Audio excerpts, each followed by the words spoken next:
So can Fender's cheapest made guitars, the Squier debut series, actually be any good, and are they ideal for beginners? Today we're going to unbox them and we're going to find out.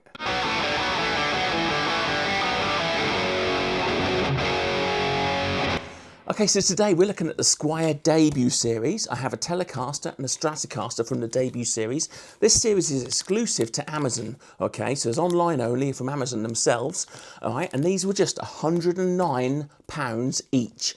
109, I did say that right, £109. That is just bonkers. When you think that the government takes 20%, you've got shipping, you've got Amazon's cut, Fender's materials and labour to pay, how do they make any money? It's crazy. Anyway, so £109, are they any good? Is it just firewood? Is it a viable instrument? Is it ideal for a beginner? Let's find out. We're going to get these boxes open and check them out. Okay, so first up we've got the Stratocaster. I thought I'd open this one first because it's a more classic design that more people are familiar with in the general public. And if you're a beginner yourself watching this video, welcome to the channel. If you've never seen me before, thanks very much for stopping by. I hope this is some help to you. Okay, so we're going to get this out, and it's packaged quite well to be fair to them. So let's have a little look what we've got in here. So this is the Stratocaster first. So we've got all the paperwork and the whammy bar, tremolo arm, whatever you want to call it. You know, everyone calls it different things. Okay, so here is the Squier debut series Stratocaster in Dakota Red. Dakota Red. So I thought it's the most classic colour, you know, Hank Marvin, Mark Knopfler, etc. So let's have a little look. Okay, there we go, look. So it's a matte finish, which saves them a few quid at manufacture, but that's not a problem. It's quite a common thing nowadays, quite a popular. Satin and matte finishes are quite popular at the moment. So it's wrapped quite well, actually. I'm quite impressed with the wrapping of it, which is always a bonus because it protects it in transit. So let's have a little look at this fingerboard and these strings and so on. Let's get this paper off out of the way. God, it's wrapped too well, look. All right, so there we is the desiccant as well. Don't eat that, it's bad for you. Okay, so here we have the Squier debut Stratocaster in Dakota Red. 3 single coil pickups, ceramic pickups. These are not Alnico 5s, so they've saved a few pounds there, but we'll see how they sound later on.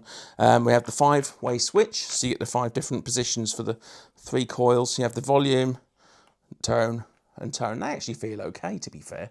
You know, I felt worse than that before, definitely. All right, then you got your jack, you got your bridge. Okay, it's an Indian Laurel. Oh, I don't know if it's Indian Laurel. It's just marketed as Laurel fretboard. So it's a Laurel fretboard. Okay, with a slim C neck. All right, it actually feels quite comfortable, and it's actually surprisingly smooth. I'll tell you what I'm most shocked by. These fret ends aren't bad. Normally on a cheap guitar, there's a lot less work goes into the fret finishing. Okay, now on this, that is shocking. I mean, the nut's a little bit sharp on the edge, but the actual frets themselves, that's pretty good. That is, I can't find one sharp one. Well, that's looking good. Tuners, I bet that's somewhere they've saved some money. Oh yeah, that's slack. It's got a lot of play in that one. So there's a fair bit of play in that before it actually sort of engages. Oh, and that one.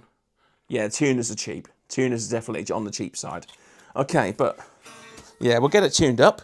We'll have a little go on that in a second. Let's get the Telecaster open and see what that's made like and see how that is. But yeah, that's first impressions. Not bad. 109 quid. Yes, please. Okay, so now it's time to open this Telecaster. All right, so again, I got it in Dakota Red so we could have a direct comparison between the colours, see if they're actually matched up, if they're actually similar colours or if they've got a lot of variation in the paint, because it's a different model, same colour on paper, but is it similar shade and so on. So let's have a look at the consistency by having 2 different models with the same pattern of colour. All right, so this is packed nice and securely as well. That's good. Okay, so let's get the paperwork out of the way. Okay, you get your tools with that like you normally do. So you get your truss rod adjustment and your tool and your Allen key for the bridge, for adjusting the bridge. So, the Squier debut series. I'm going to try and face it to you as I unwrap it here. Here is the Telecaster version. Again, in Dakota Red. Okay, same matte finish. All right, and we have a Laurel fretboard. All right, and again, ceramic pickups. So they're not actually Alnico 5s, but we'll see how they get on. Feels like, yeah, exactly the same tuners, just as budget friendly, I should say, just as budget friendly as the Strat one. But they'll do the job, but that'd probably be the first thing to change if you're going to change anything, to be honest. Depending on how the pickups sound, obviously. But we'll have a look at that in a moment. Let's get this off, like we did on the other one, on the Strat. Get this out of the way, we'll have a little look at it. Okay, so there we have the Squier debut Telecaster. All right, so it's a classic shape. Again, classic shape. You know, hopefully a lot of people recognise a Telecaster. If you've never seen a Telecaster before, this is it. This came out before the Stratocaster. It was actually their flagship, sort of first statement instrument. It wasn't even called this originally, but that's for another day. Okay, so this is the Telecaster. People like Ronnie Wood from the Rolling Stones, Bruce Springsteen, loads of Radiohead, loads of famous people use these. Obviously not Squier debut series, but you know what I'm saying. There's this shape and this design and okay, a little bit rougher on the fret edges here on this one. Yeah, definitely a lot rougher actually.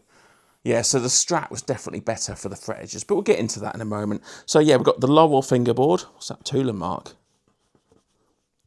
Oh, that's just a bit of paint that's come off. Okay, so obviously with this sort of budget, you're not going to have the best quality control in the world, and they're not going to have that attention to detail because they're trying to churn out as many as they can as fast as they can for the quick buck, you know. So 109 quid, what do you expect? You know, it's crazy. I remember, do you know what, it's going to make me sound old now, but in the 90s when I bought my first Squier guitar, it was more than £109 in the 90s. All right, and that was a Stratocaster in Sunburst, and I think that was about 150 quid. All right, and that was what, 30 years ago. What's that all about? How are they doing this for 109? It's bonkers, really is. And I'll tell you what, there's no way my Squier was awful. It was so hard to play. The action on this is really nice actually. It's got a bit of relief in it. It could probably do with a tiny bit of straightening, but yeah, it's got a little bit of relief in it, but it could always be, you know, a little twist of the truss rod screw, and it'll be nice and sorted. Okay, so we've got the three-way switch on the Telecaster, and we have the volume knob and the tone knob. Now these just sort of rock a little bit as you're turning them, so they're not the straightest in the world. Okay, but again, they're cheap. That one's actually slightly bent, if anything. That's actually off on the camber. Okay, but then you got the three-way switch feels all right. That feels not bad at all. Sometimes they can feel awful, the switches. They can feel really cheap. But this one feels okay. Okay, nice one. So that's the Dakota Red with its normal sort of... It's not even got an ashtray bridge on this one. It's just got a more modern design on there, to be fair. Okay, so we've unboxed the Stratocaster and the Telecaster, both from the debut series, both in Dakota Red. And I have to say that the neck on the Strat feels much, much nicer, finishing the quality of it, than the Telecaster does. This is quite sharp and rough, whereas the Strat actually feels just as good as a Player Series Fender, for instance. So that's actually quite impressive, that one. And upon further inspection, I actually noticed at the back on the corner, it's actually chipped. You see the paint in that bottom corner there. It's actually all broken and ripped open. So that must have either been done in transit or a lack of QC at the factory, but either way, they'll have to go back. Okay, so that was the specs and the quality of these. Let's get into the tones and see what we got. Okay, so if you're finding this video helpful or interesting, please click the like button and the subscribe button, as it really helps out the channel, and I'll love you forever. Okay, so we're going to start off with some cleans. I'm going to use the Fender Mustang Micro Plus. This little unit is phenomenal. £129. You've got all the effects and the amps in there you could ever want. And it just sounds brilliant. You can connect it direct to your computer, which is what I'm doing now, and headphones out so you can monitor it while you're doing it, or you can plug it into an amp, or into a PA direct, whatever you want. It's just a brilliant product. So £129, £109 for the guitar, less than 250 quid all in for a great package. You know, get you going, certainly get you going. So let's have a little listen. I've got this in position 4, so with the neck and the middle position pick up, all both at the same time. See what we can get out of this thing, see how it sounds.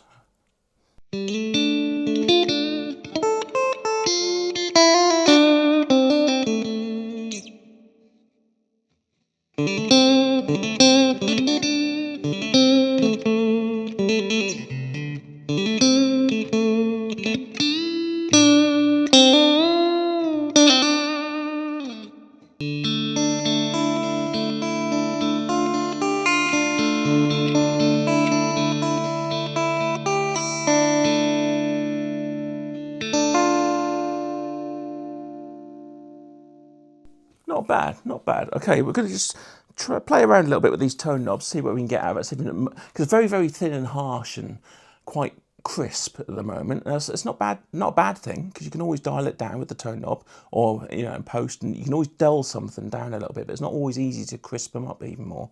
So yeah, it's almost got an acoustic sort of twang to it. It's got that sort of really pierce with the pluck, which normally in this position you wouldn't necessarily hear so much. So I'm going to put it in the neck position now.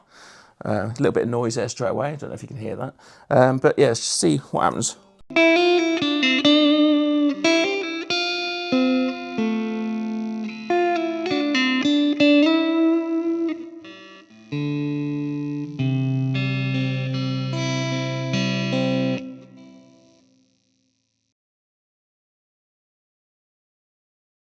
Okay, so it keeps going out of tune, but we'll persevere, see how we get on. I think it might be the whammy every time I use the tremolo arm. We'll see how it is. So let's try a little bit more.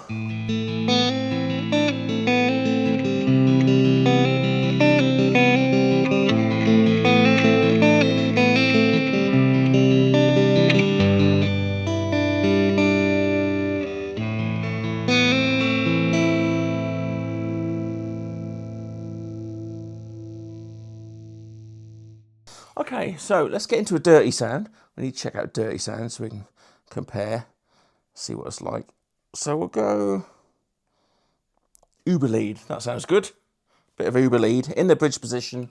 Let's see what we got.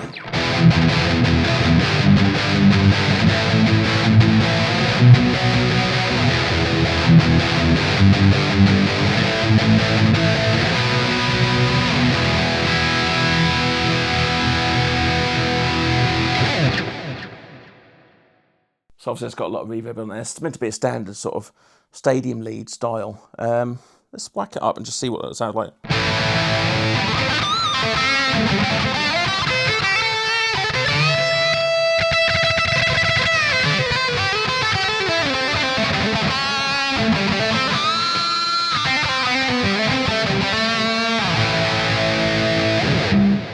£109 for this? Okay, so let's try a little bit of crunch just to see what we got with these pickups. So we're in the bridge position with the AC/DC style crunch.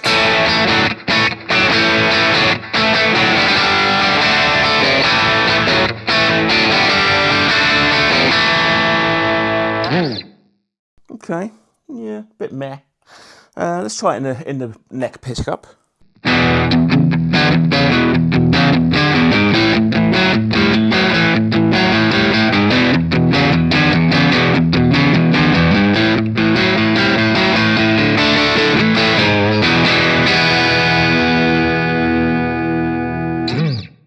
That's better. I prefer it in the neck, to be fair, but it should be good with the bridge, but that bridge just sounds puny. Let's try it one more time.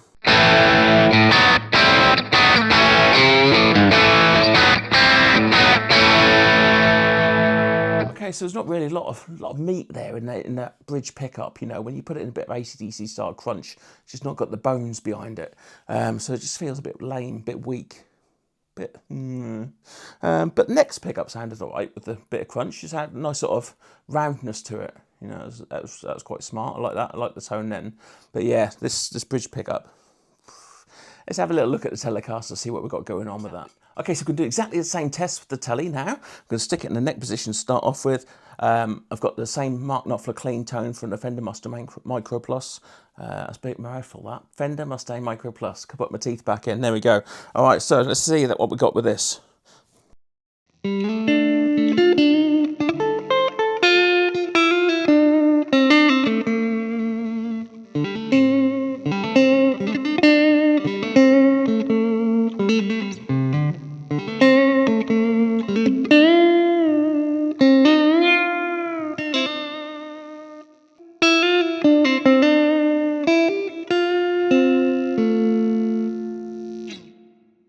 Not bad, not bad. Quite nice warm tone like that. It's got a bit of clarity to it still. Let's try the middle position.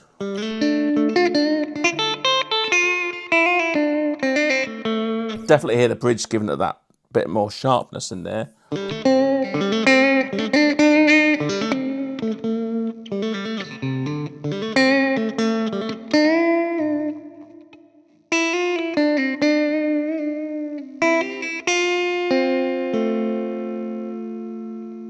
Yeah, a lot more spank to it. A lot more spank in that middle position. Let's go to the bridge only. See what we got.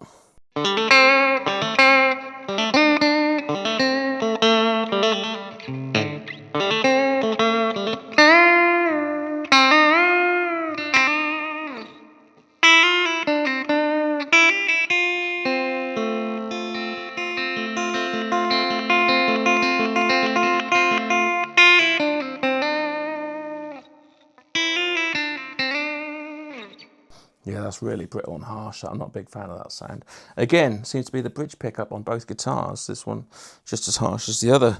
Anyway, let's see what we've got with a bit of distortion. So we'll go to the lead that we had before. Let's see what we've got with that Uber, whatever it was. Uber lead, that's it.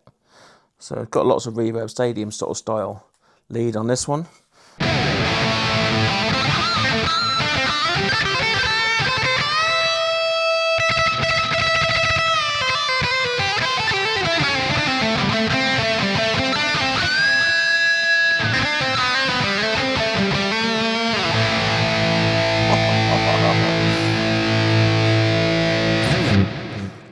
My God, that is awesome. Not for cleans, but that bridge pickup sounds epic to me in that sort of sound, in that environment, that style. And the bridge, not the bridge, why am I saying bridge? The neck pickup sounds absolutely perfect for cleans, and this sounds epic for distortion or lead style sort of tones like that. Whew. Right, let's get into the next one. Okay, so finally we're going to do some AC/DC style crunch on this. We'll start off actually in this bridge pickup position, where it's probably going to shine a lot better, to be honest. Although it didn't on the Strat, it went the other way, so it was better in the neck position. But we'll see. I mean, that was just epic for the lead, you know. So we'll see how it goes with this crunch style. Here we go.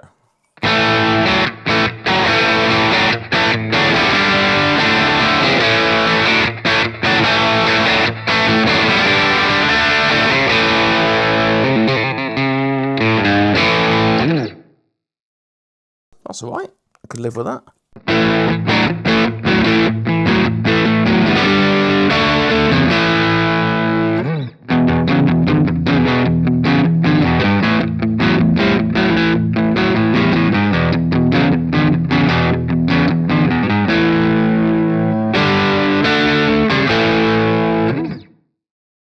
Okay, so it actually sounded better in the bridge for this one.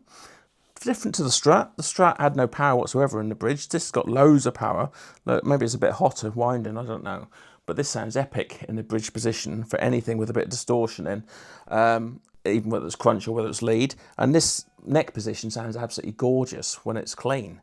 The neck is a lot thicker on this one. It's nice for chords, nice for chord work if you're doing a lot of rhythm. But as soon as you start trying to do leady stuff, the Strat definitely feels better. So let's talk about the differences between the two and what I found between them, see where we're at. Okay, so that was the Stratocaster and the Telecaster from the Squier debut series from Fender. I hope you enjoyed those tones. Now, before I talk about those tones, I need to tell you something that I think is really poor on these guitars. There's one major flaw with these instruments, and that is the tuners. They are absolutely awful. Okay, they go out of tune constantly, and I was having to tune them between every single patch on both guitars. It applied to both of them. They look identical as well, so I'm assuming they're the same tuners. They just go out of tune constantly. So it don't matter how good a guitarist you are, how good an instrument you have even, you know, if you've got the best pickups in the world and a lovely setup on the neck, great fret endings and so, and you can play amazing, but then it goes out of tune constantly, you're still going to sound awful. So that's the number one for me, you know, change those tuners. It's the only major flaw on these guitars for the price point, I think, and it's a shame because if they just charged an extra £5 or £10, which I'm sure they could, to cover putting some nice tuners in that actually stayed where they're supposed to be, then it really transformed this instrument and make it a killer guitar, you know. But yeah, so yeah, change it. If you get one of these, just bear in mind changing out those tuners because it goes out of tune quite a lot and it's a bit of a shame. Okay, so let's get into these tones. So for me, I thought the Telecaster sounded far better than the Strat. The Telecaster, especially in the bridge, just sounded epic with the distortion, with the AC/DC crunch, or with the lead tone as well. It just sounded absolutely killer. However, the Stratocaster, with the same setup, you know, in the bridge with the distortion of the lead, it just didn't have any power or oomph or girth. It was just weak and puny, and it just needs that that bit more bite to it, a bit more oomph. It's just not. It was just lacking. I don't know what it was. It was just lacking. Maybe it's just I don't know. It just needs changing. That pickup on the bridge, I would change that out straight away. The other pickups are all pretty good though on the Strat. To be fair, the clean sound are good on the Strat. It's just the distortion sounds. Okay, and something to bear in mind on this Strat also is that the tension on the tremolo arm is way too much. You know, so the first thing you want to do is spin it round, take that back plate off, and just slacken the screw on the back of the tremolo arm, and it'll just reduce the tension on that tremolo arm, and it'll play a lot nicer and have a lot more freedom of movement. Okay, that'd make a big difference to that guitar, I feel. The setup on both of them, pretty good. Can't complain. They're not low action, but they're certainly not high either. There is a little bit of relief in the neck, so you could actually straighten them out a tiny bit and probably get away with it and have a bit lower action as well at the same time. But they play nice. They play nice. They play fine. You know, for the money, it is crazy value we're getting here. The neck on the Telecaster is slightly more thick than the Stratocaster, so if you're more rhythm and more sort of, you know, just want comfort, then the Telecaster neck's for you. If you like a bit of lead or lots of riffs and so on, then the Strat will probably be more ideal. But you can get away with both on both guitars, you know, so it's just adapting to them. It's more of a personal sort of feel thing, you know. Some people like soloing on a thick neck, like on a Les Paul, for instance. You know, they come with baseball bat necks, the 50s styles, you know. So some people like it, some people don't. So some people want a thin neck if they want a solo. Some people want a thick neck for everything, whatever. You know, we're all different. So maybe try them out and see what you think yourself in the shop somewhere, and then see which one suits you more. The bodies on both of these are actually thinner than the Fender counterparts, or even the Squier Classic Vibes, to be fair. So that obviously helps keep the weight down, which is a good thing, because we don't want them too heavy, especially for beginners, you know, especially if they're young or old, you know, if you're young or old, you know, we all get backache, don't we? All right, so yeah. But the you know, generally, I think these are a cracking value. It's insane how you compare a £109 guitar with a £129 Fender Mustang Micro Plus effects system, headphone system, and get the sounds out of them that you can get out. It's just bonkers. You know, when 150 quid in the 90s got you a crap Squier, you know, you couldn't even play the thing, it was that bad. And now you can, for 250 quid, 30 years later, and you can get the guitar and the multi-effects that sounds far better than you could ever dream of before. It's crazy. You know, how do they make these for 109 quid and ship them around the world and pay taxes and share the profits between Amazon and the distributor and the transport and Fender and pay for the parts? It's just crazy. How is that done? But anyway, let me know what your thoughts are on these two guitars. Which one would you buy? Which one do you think is more suitable for your playing style? So, would I buy a Squier Debut Series guitar for a beginner? 100% yes. Especially the Telecaster, for me personally. But yeah, they're both killer guitars for 109 quid. You cannot go wrong. They play fine, they look fine, they sound fine. I think their Telecaster has the edge. But well, that's a personal opinion. You know, we've all got different tastes and desires and what we want out of these things. Let me know in the comment section which one you think is better and why. And would you buy one of these? Are you going to buy one of these for a loved one or for yourself? You know, let me know in the comment section down below what your plans are and what you thought of these guitars. But I think it's just crazy. We're living in a golden age and we're so lucky to have such cheap, decent instruments available to us at so many different price points, you know, where we can get quality at low level price, low budgets, you know. So yeah, amazing how they can make these for this money. Okay, so I hope this video has helped you make a decision about whether these are of interest to you or whether they're any good for you, for your circumstance or for a loved one, if it's going to be a present or something like that, or if you're going to treat yourself after a good month at work. Okay, let me know in the comments section down below what you think, and I will see you in the next video. Thanks very much for watching. Bye-bye. So, today we're going to unbox these. I'm going to kill that fly.